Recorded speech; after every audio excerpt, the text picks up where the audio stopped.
தேர்தல் ஆணையத்திற்கு லஞ்சம் கொடுக்க முயன்ற வழக்கில் கைது செய்யப்பட்டுள்ள டிடிவி தினகரனை டெல்லி போலீசார் விசாரணைக்காக இன்று சென்னை அழைத்து வர உள்ளது. இரட்டை இலை சின்னத்தை பெறும் நோக்கில் சுகேஷ் சந்திரசேகர் மூலம் தேர்தல் ஆணையத்திற்கு லஞ்சம் கொடுக்க டிடிவி தினகரன் முயன்றதாக குற்றம் சாட்டியுள்ள டெல்லி போலீசார் அவரை கடந்த திங்கட்கிழமை கைது செய்தனர். இதனையடுத்து டெல்லி நீதிமன்றத்தில் நேற்று அவரை ஆஜர்படுத்தி 5 நாட்கள் போலீஸ் காவலில் எடுத்துள்ளனர். இந்த வழக்கில் கைது செய்யப்பட்ட சுகேஷ் சந்திரசேகரிடமிருந்து பறிமுதல் செய்யப்பட்ட பணத்தை யார் மூலம் தினகரன் அளித்தார் என்பது குறித்து புலனாய்வு செய்யவே அவரையும் அவரது நண்பர் மல்லிகார்ஜுனாவையும் சென்னைக்கு அழைத்து வரவுள்ளதாக டெல்லி போலீசார் தெரிவித்துள்ளனர். சென்னையின் பல்வேறு பகுதிகளில் மின்தடை காரணமாக நேற்று இரவு பொதுமக்கள் கடும் அவதிக்கு உள்ளாகினர். வடசென்னை பகுதிகளான ஆர்கே நகர், ராயபுரம், தண்டையார்பேட்டை, திருவொற்றியூர், எர்ணாவூர் உள்ளிட்ட பல்வேறு பகுதிகள் நேற்று இரவு 8 மணி முதல் நள்ளிரவு 12 மணி வரை மின்சாரம் இன்றி இருளில் மூழ்கின. இந்த மின்வெட்டு காரணமாக பொதுமக்கள் உறங்க முடியாமல் பெரும் சிரமத்திற்கு உள்ளாகினர். இதனால் பல பகுதிகளில் மக்கள் மின்சாரம் அலுவலகத்தை முற்றுகையிட்டு போராட்டத்தில் ஈடுபட்டனர். இந்த திடீர் மின்வெட்டுக்கு மின் கொள்முதல் பாக்கி செலுத்தாததால் வள்ளூர் தேசிய அனல் மின் நிலையத்தில் மின் உற்பத்தி நிறுத்தப்பட்டதாகவும் இதனால் மணலி உள்ளிட்ட துணை மின் நிலையங்களுக்கு போதிய மின் விநியோகம் இல்லாததே காரணம் என்றும் கூறப்படுகிறது. இதுகுறித்து மின்துறை அமைச்சர் தங்கமணி மணலி மயிலாப்பூர் மின்தடத்தில் ஏற்பட்ட பழுதே காரணம் எனவும் அவற்றை மின் வாரிய ஊழியர்கள் சீரமைத்து வருவதாகவும் விளக்கமளித்துள்ளார். கரண்ட் வரல, பாப்பா ஒரு ரொம்ப அழுகுறா. இதோட பச்சை மண் குழந்தைங்களாம் பின்னால் தெரியல, ரொம்ப கஷ்டப்படுது. சுத்தமாக கரண்ட் இல்லாமல் ரொம்ப அவஸ்தையாக இருக்குது. எதனா ஒரு ஸ்டெப் எடுத்து சீக்கிரம் ஆக்ஷன் எடுத்தால் நல்லாயிருக்கும். மணலி பகுதியில் மயிலாப்பூர் வரை வருகின்ற அந்த கண்டக்டர் ஒன்று கட்டான காரணத்தினால் வடசென்னை பகுதியில் மின்சாரம் தடை ஏற்பட்டிருக்கின்றது. இப்பொழுது மின் வாரியத்திலிருந்து அந்த பணிகள் மேற்கொள்ளப்பட்டு கொண்டிருக்கின்றன. படிப்படியாக மின்சாரம் வழங்கப்பட்டுவிடும். படிப்படியாக மின்சாரம் வழங்குகின்ற போது ஒரு சில பகுதியில் பொதுமக்கள் கொடுத்தால் எங்களுக்கு எல்லோருக்கும் கொடுக்க வேண்டும், இல்லை என்றால் கொடுக்க வேண்டாம் என்று சொல்லி பிரச்சனை செய்வதாக எங்களுக்கு இப்பொழுது தகவல் வந்திருக்கிறது. பொதுமக்களுக்கு ஒரு அன்பான வேண்டுகோள், இது மின்வெட்டே கிடையாது. இடையில இயற்கையினுடைய காரணமாக மின் உயர் அளந்த காரணத்தினால் இப்பொழுது இரவு இந்த சூழ்நிலை ஏற்பட்டிருக்கின்றது. பொதுமக்கள் அரசுக்கு ஒத்துழைப்பு கொடுத்து ஒவ்வொரு பகுதியாக கொடுக்கின்ற போது அந்த பகுதி மக்கள் ஒத்துழைக்க வேண்டும் என்று அன்போடு கேட்டுக்கொள்கின்றேன். அனைவருக்கும் மீண்டும் மீண்டும் சொல்லுகின்றேன், மின்வெட்டு கிடையாது. மின் இதை உயர் அளந்துள்ள காரணத்தினால்தான் இந்த இடர்பாடு. அதுவும்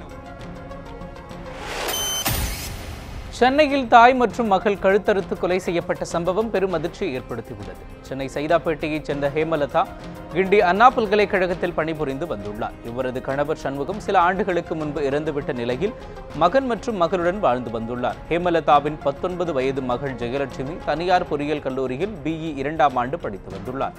இந்நிலையில் இவர்கள் இருவரும் வீட்டில் கழுத்தறுத்து கொலை செய்யப்பட்ட நிலையில் இரத்த வெள்ளத்தில் கிடந்துள்ளனர். இதுகுறித்து போலீசார் சம்பவ இடத்திற்கு விரைந்து வந்து இருவரின் சடலத்தையும் ராயப்பேட்டை அரசு மருத்துவமனைக்கு அனுப்பி வைத்தனர். மேலும் கைரேகை நிபுணர்கள் மற்றும் மோப்பநாய் உதவியோடு சம்பவ இடத்தை ஆய்வு செய்தனர். இதற்கிடையே ஹேமலதாவின் மகன் பாலமுருகன் தலைமறைவாக உள்ளதாகவும் அவரை தேடும் பணி நடைபெற்று வருவதாகவும் போலீசார் தெரிவித்துள்ளனர். மருத்துவ மேற்படிப்பில் 50% இடஒதுக்கீடு தொடர வேண்டும் என்று வலியுறுத்தி சென்னை தேனாம்பேட்டையில் உள்ள DMS வளாகத்தில் மருத்துவர்கள் இன்று 9வது நாளாக தொடர்ந்து போராட்டம் நடைபெறவுள்ளது. சென்னை உயர்நீதிமன்றத்தில் இது தொடர்பான வழக்கு விசாரணை நடைபெற்று வரும் நிலையில் திமுக செயல் தலைவர் ஸ்டாலின், இந்திய கம்யூனிஸ்ட் கட்சியைச் சேர்ந்த மகேந்திரன், திராவிட இயக்க தமிழர் பேரவை பொதுச் செயலாளர் சுப வீரபாண்டியன், ஓய்வு பெற்ற நீதிபதி ஹரி பரந்தாமன் உள்ளிட்டோர் நேரில் ஆதரவு தெரிவித்தனர். அரியலூர் சிறுமி நந்தினி கொலை வழக்கில் ஜெயங்கொண்டான் DSP விசாரணை நடத்த விதிக்கப்பட்ட இடைக்கால தடையை நீட்டித்து சென்னை உயர்நீதிமன்றம் உத்தரவிட்டுள்ளது. இது தொடர்பாக நந்தினியின் தந்தை ராஜகிளி தாக்கல் செய்த மனுவில் தனது மகள் நந்தினி கொலை வழக்கில் மாவட்ட SP, DSP உள்ளிட்டோர் முறையாக விசாரணை நடத்தாததால் வழக்கை CBCIDக்கு மாற்றக் கோரியிருந்தார். இதனை விசாரித்த சென்னை உயர்நீதிமன்றம் ஜெயங்கொண்டாம் DSP விசாரிக்க உயர்நீதிமன்றம் இடைக்கால தடை விதித்து உத்தரவிட்டிருந்தது. இந்த நிலையில் இந்த வழக்கு நீதிபதி மகாதேவன் முன்பு நேற்று விசாரணைக்கு வந்தபோது நந்தினியின் மரணம் தொடர்பாக ஜெயங்கொண்டம் DSP விசாரணைக்கு விதிக்கப்பட்ட இடைக்கால தடையை நீட்டித்து வழக்கின் விசாரணையை ஜூன் 8ஆம் தேதிக்கு ஒத்திவைத்து உத்தரவிட்டார். தமிழகத்தில் மதுவுக்கு எதிரான போராட்டங்களை பெண்கள் முன்னெடுத்து வருவதாக பாமக நிறுவனர் ராமதாஸ் தெரிவித்தார். தமிழகத்தில் மதுக்கடைகளை மூட நடவடிக்கை எடுத்ததற்கு சேலம் மாவட்டம் மஸ்தம்பட்டியில் பாமகவுக்கு பாராட்டு விழா நடைபெற்றது. இதில் அக்கட்சியின் நிறுவனர் ராமதாஸ், தருமபுரி மக்களவை தொகுதி உறுப்பினர் அன்புமணி ராமதாஸ் உள்ளிட்டோர் கலந்து கொண்டனர். விழாவில் ராமதாஸை பாராட்டி பெண்கள் அவருக்கு தாலியை பரிசாக வழங்கினர். பின்னர் பேசிய ராமதாஸ், தமிழகத்தில் மதுபானங்களுக்கு எதிரான போராட்டத்தை பெண்கள் முன்னெடுத்து வருவதாக கூறினார். அதிமுக அழிந்துவிட்டதாக தெரிவித்த ராமதாஸ், திமுகவில் இருப்பவர்கள் பாமகவில் இணைய வேண்டும் என்றும் கேட்டுக் கொண்டார். திமுகவில் இருக்கிற எல்லாரையும் கேட்டுக்கிறேன், எல்லாரும் நீங்கள் பாட்டாளி மக்கள் கட்சியிலே சேருங்க. திமுகவில் இனிமே உங்களுக்கு வேலையே கிடையாது. அதிமுக முடிஞ்சு போகிறது.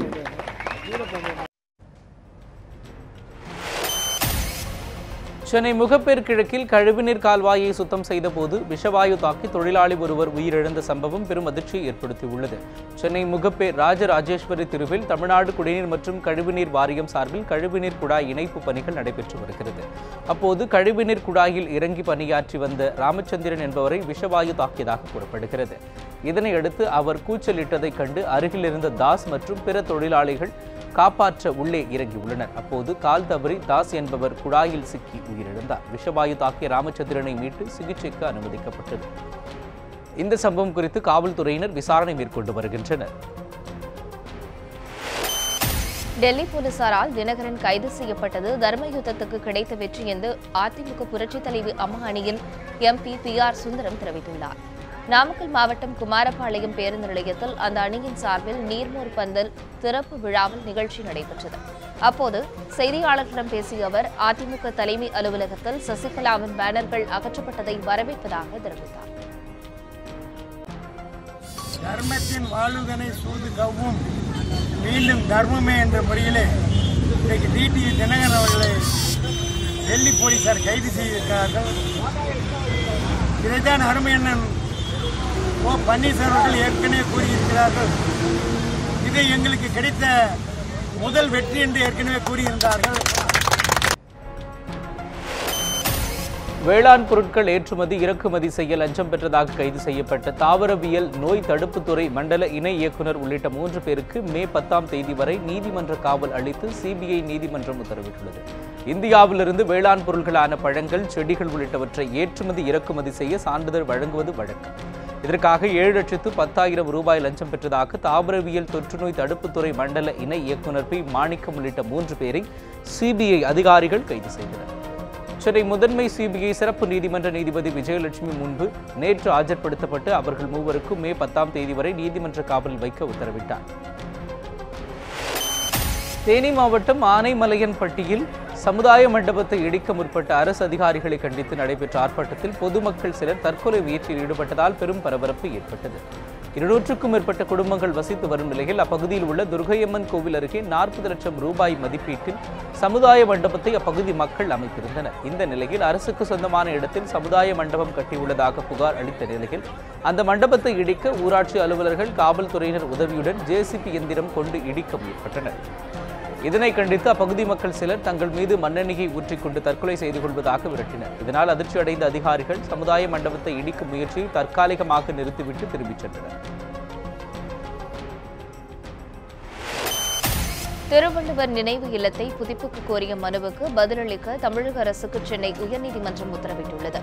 சென்னையைச் சேர்ந்த வழக்கறிஞர் ஸ்ரீனிவாசராவ் என்பவர் சென்னை மயிலாப்பூரில் திருவள்ளுவர் வசித்ததாக கூறப்படுகிறது. அவர் வாழ்ந்ததாக கூறப்பட்ட இடத்தில் 12 கிரவுண்ட் நிலத்தில் உள்ள நினைவு இல்லத்தை புதுப்பிக்கவும், அதனை பராமரிக்கவும், தனி அதிகாரியை நியமிக்கவும், அந்த பகுதியை சுற்றுலா தலமாக அறிவிக்கவும் கோரி மனு தாக்கல் செய்திருந்தார். இந்த மனுவை விசாரித்த தலைமை நீதிபதி இந்திரா பானர்ஜி, நீதிபதி சுந்தர் அடங்கிய அமர்வு மனுவுக்கு பதிலளிக்க தமிழக உள்துறை செயலர், சென்னை மாவட்ட ஆட்சியர் மற்றும் சுற்றுலாத்துறை செயலருக்கு நீதிபதிகள் உத்தரவிட்டனர். இந்த வழக்கில் இந்து சமய அறநிலையத்துறையையும் இணைத்து வழக்கு விசாரணையை ஜூன் 13ஆம் தேதிக்கு ஒத்திவைத்தனர். சிவகங்கை மாவட்டம் இளையான்குடி நெடுஞ்சாலையில் சென்ற கார் திடீரென தீப்பிடித்து எரிந்த சம்பவம் அப்பகுதியில் பெரும் பரபரப்பை ஏற்படுத்தியுள்ளது. சிவகங்கையைச் சேர்ந்த கல்லூரி விரிவுரையாளர் ஜாகிர் ஹுசைன் தனது மனைவி மற்றும் குழந்தைகளுடன் மதுரை நோக்கி காரில் சென்று கொண்டிருந்தார். அப்போது இளையான்குடி அருகே சென்றபோது கார் திடீரென தீப்பிடித்து எரிய துவங்கியதாக கூறப்படுகிறது. இதனையடுத்து காரை நிறுத்தி உடனே அனைவரும் கீழே இறங்கி உயிர் தப்பினர். இந்த சம்பவம் குறித்து தகவல் அறிந்து வந்த தீயணைப்பு துறையினர் தீயை அணைத்தனர்.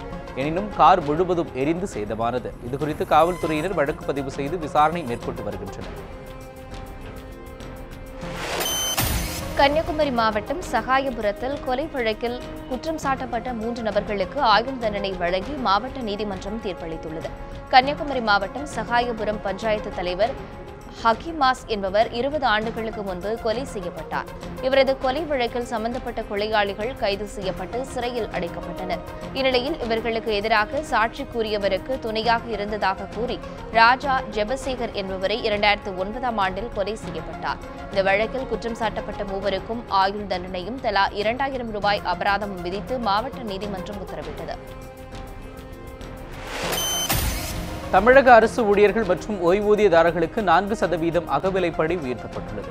இதுகுறித்து முதலமைச்சர் எடப்பாடி பழனிசாமி வெளியிட்டுள்ள அறிக்கையில், தமிழக அரசு ஊழியர்கள், ஆசிரியர்கள், ஓய்வூதியதாரர்கள் மற்றும் குடும்ப ஓய்வூதியதாரர்களுக்கு 2017 ஜனவரி 1ஆம் தேதி முதல் கணக்கிடப்பட்டு 4% அகவிலைப்படி உயர்வு வழங்க உத்தரவிட்டுள்ளதாக முதல்வர் பழனிசாமி தெரிவித்துள்ளார். இந்த அகவிலைப்படி உயர்வால் அரசு ஊழியர்களுக்கு 244 ரூபாய் முதல் 3080 ரூபாய் வரை ஊதிய உயர்வு கிடைக்கும் என அவரது அறிக்கையில் தெரிவிக்கப்பட்டுள்ளது. இதேபோல் ஓய்வூதியதாரர்கள் மற்றும் குடும்ப ஓய்வூதியதாரர்களுக்கு 122 ரூபாய் முதல் 1540 ரூபாய் வரை ஓய்வூதிய உயர்வு கிடைக்கும். இதனால் தமிழக அரசுக்கு ஆண்டுக்கு சுமார் 986 கோடி ரூபாய் கூடுதல் செலவு ஏற்படும் என்றும் முதல்வர் பழனிசாமி தெரிவித்துள்ளார். தமிழக அரசு ஊழியர்கள் மேற்கொண்டிருந்த காலவரையற்ற போராட்டம் நேற்று வாபஸ் பெறப்பட்டது. காலமுறை ஊதியம் உள்ளிட்ட 6 அம்ச கோரிக்கைகளை வலியுறுத்தி அரசு ஊழியர்கள் நேற்று முன்தினம் முதல் காலவரையற்ற போராட்டத்தை தொடங்கினர். இந்நிலையில் சென்னை தலைமைச் செயலகத்தில் அமைச்சர்கள் செங்கோட்டையன், ஜெயக்குமார், உதயகுமாருடன் அரசு ஊழியர்கள் சங்க நிர்வாகிகள் நேற்று பேச்சுவார்த்தை நடத்தினர். இதில் உடன்பாடு எட்டப்பட்டதை அடுத்து போராட்டத்தை தற்காலிகமாக வாபஸ் பெறுவதாக அரசு ஊழியர் சங்கத்தின் மாநில தலைவர் சுப்பிரமணியன் தெரிவித்துள்ளார். 4% அகவிலைப்படி உயர்வு குறித்த அறிவிப்பு மற்றும் அமைச்சர்கள் அளித்த உறுதிமொழியை ஏற்று போராட்டம் வாபஸ் பெறப்படுவதாக தெரிவிக்கப்பட்டுள்ளது. பிறவிலேயே சிறுநீரகம் பாதிக்கப்பட்ட சிறுவர்களுக்கு காவேரி மருத்துவமனை மருத்துவர்கள் வெற்றிகரமாக சிறுநீரக மாற்று அறுவை சிகிச்சை செய்து சாதித்துள்ளனர். இதுகுறித்து சென்னை ஆழ்வார்பேட்டை காவேரி மருத்துவமனையில் செய்தியாளர்களிடம் பேசிய டாக்டர் பிரகலாதன், சென்னையில் கடந்த 18 ஆண்டுகளில் வெற்றிகரமாக சிறுநீரக மாற்று அறுவை சிகிச்சை 2 குழந்தைகளுக்கு மட்டுமே நடந்திருப்பதாக குறிப்பிட்ட அவர், பிறவியிலேயே சிறுநீரகம் பாதிக்கப்பட்ட 9 வயது சிறுவன் மிதுன் மற்றும் 11 வயது சிறுவன் அருள்குமார் ஆகியோருக்கு அவர்களுடைய தாய்மார்களிடமிருந்து சிறுநீரகம் பெற்று அறுவை சிகிச்சை வெற்றிகரமாக செய்யப்பட்டதாக தெரிவித்தார். Very gratifying experience seeing this boy. முதல் நாள் ஒரு குழந்தை அப்பா இன்னும் ஞாபகம் கையில் கூட்டிகிட்டு வந்தார். இன்னொரு பையன் இருக்கான் சார் ஹாஸ்பிட்டலில், இந்த பையன் இப்படி இருக்குன்னு அன்றைக்கி பார்த்து இந்த பையன் இப்போ is going to school. And நிஜமாவே இந்த 2 பேரண்ட்ஸையும் தான் நம்ம அப்ரிஷியேட் பண்ணோம். 2 parents and their family, the support they've given these children during renal failure. இந்த மாதிரி மாத்திரை கொடுங்க, எல்லாமே விளக்கமாக சொல்லுவாங்க. எந்த இதுனாலும் என்னென்ன மெடிக்கேஷன்ஸ் எதுக்கு எடுக்கிறோம், எவ்வளோ நாளைக்கு இது தேவைப்படும் அப்படின்ட்டு எல்லாம் நல்லா சொன்னாங்க. இந்த ஒரு ஸ்டேஜ் வரும்போது டிரான்ஸ்பிளான்ட்டுக்கு ஆர்பிஎஸ் அவங்க ரெஃபர் பண்ணிட்டு போனாங்க. அவங்களும் பாசிட்டிவாக எல்லாமே என்னென்ன நடக்கும், இது எப்படி என்னன்னு எல்லாமே நல்லா விளக்கமாக சொன்னாங்க. நாங்கள் அவங்க 2 பேர் மேலே தான் நம்பிக்கை வச்சு நாங்கள் குழந்தைக்கு செஞ்சோம். இன்றைக்கி பையன் ரொம்ப நல்லா இருக்கான். அதுக்கு காரணம் அவங்க 2 பேர் தான். ரொம்ப தேங்க்ஸ் எல்லாத்துக்கும். ரொம்ப ஹாப்பி நாங்கள். செம்மரம்பட்டி கடத்த முயன்ற 24 தமிழர்களை ஆந்திர மாநில போலீசார் கைது செய்துள்ளனர். ஆந்திர மாநிலம் கடப்பா மாவட்டத்தில் உள்ள லங்கமல நல்லமல வனப்பகுதியில் செம்மரம்பட்டி கடத்த முயன்ற 24 தமிழர்களை கைது செய்துள்ளனர். இந்த சம்பவத்தின் போது தப்பியோடிய 20க்கும் மேற்பட்டோரை போலீசார் தீவிரமாக தேடி வருகின்றனர். அவர்களிடமிருந்து 60 லட்சம் ரூபாய் மதிப்பிலான 31 செம்மரக்கட்டைகளையும் கடத்தலுக்கு பயன்படுத்திய டாடா சஃபாரி கார் உள்ளிட்டவற்றையும் பறிமுதல் செய்தனர். தற்போது கைது செய்யப்பட்டவர்கள் தமிழகத்தில் உள்ள திருவண்ணாமலை, விழுப்புரம், தருமபுரி மாவட்டத்தைச் சேர்ந்தவர்கள் எனவும் தெரிய வந்துள்ளது. கோழிகளுக்கு தேவைப்படும் குடிநீரை ஆழ்குழாய் மூலம் பண்ணைகளுக்கு கொண்டு செல்ல அனுமதி அளிக்க வேண்டி கோழி பண்ணையாளர்கள் நாமக்கல் மாவட்ட ஆட்சியரிடம் மனு அளித்துள்ளனர். நாமக்கல் மாவட்டத்தில் 1000க்கும் மேற்பட்டுள்ள கோழி பண்ணைகளும் தினசரி 3.5 கோடி முட்டைகள் உற்பத்தி செய்யப்பட்டு பல்வேறு பகுதிகளுக்கு அனுப்பப்பட்டு வருகின்றன. இந்நிலையில் கடும் வறட்சியின் காரணமாக கோழிகளுக்கு தேவைப்படும் குடிநீருக்கு தட்டுப்பாடு ஏற்பட்டுள்ளதாகவும் கூறப்படுகிறது. இதனையடுத்து ஆழ்குழாய் மூலம் கோழி பண்ணைகளுக்கு தண்ணீர் எடுத்து வர அனுமதி அளிக்குமாறு கோழி பண்ணையாளர்கள் சங்கம் சார்பில் மனு அளிக்கப்பட்டுள்ளது.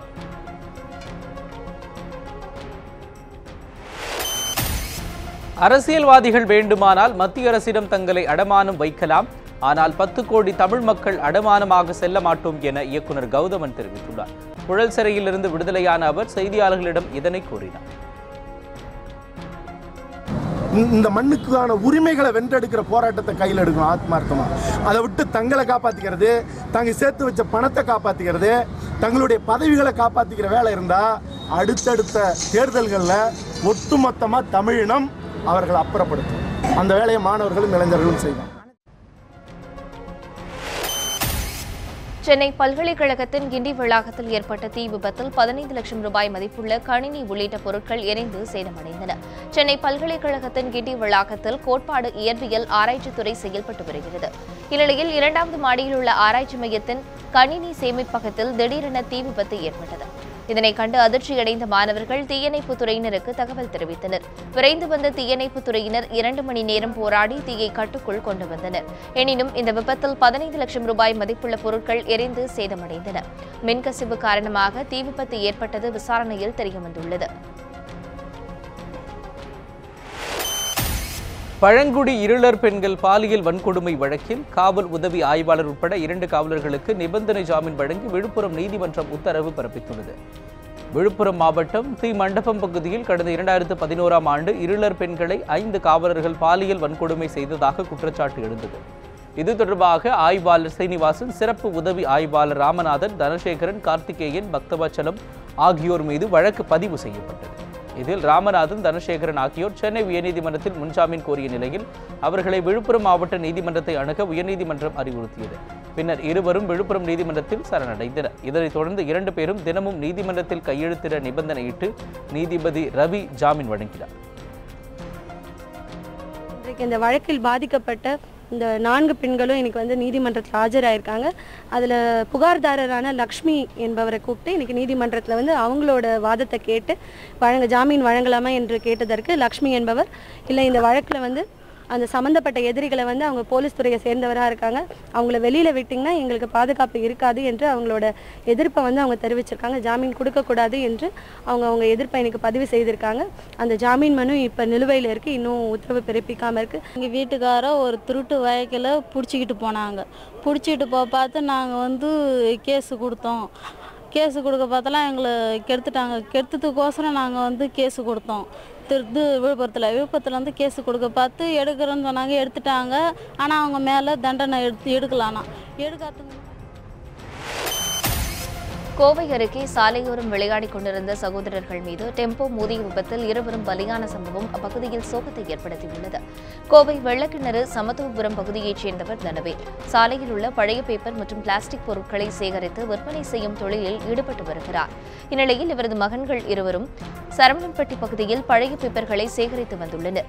அப்போது சிறுவர்கள் இருவர்களும் சாலையோரம் விளையாடிக் கொண்டிருந்த போது அவ்வழியாக வந்த டெம்போ கட்டுப்பாட்டை இழந்து சிறுவர்கள் மீது மோதி விபத்துக்குள்ளானது. இதில் சிறுவர்கள் இருவரும் சம்பவ இடத்திலேயே பரிதாபமாக உயிரிழந்தனர். இதனையடுத்து டெம்போ ஓட்டுநர் ராஜேந்திரன் என்பவரை காவல்துறையினர் கைது செய்து விசாரணை மேற்கொண்டுள்ளனர்.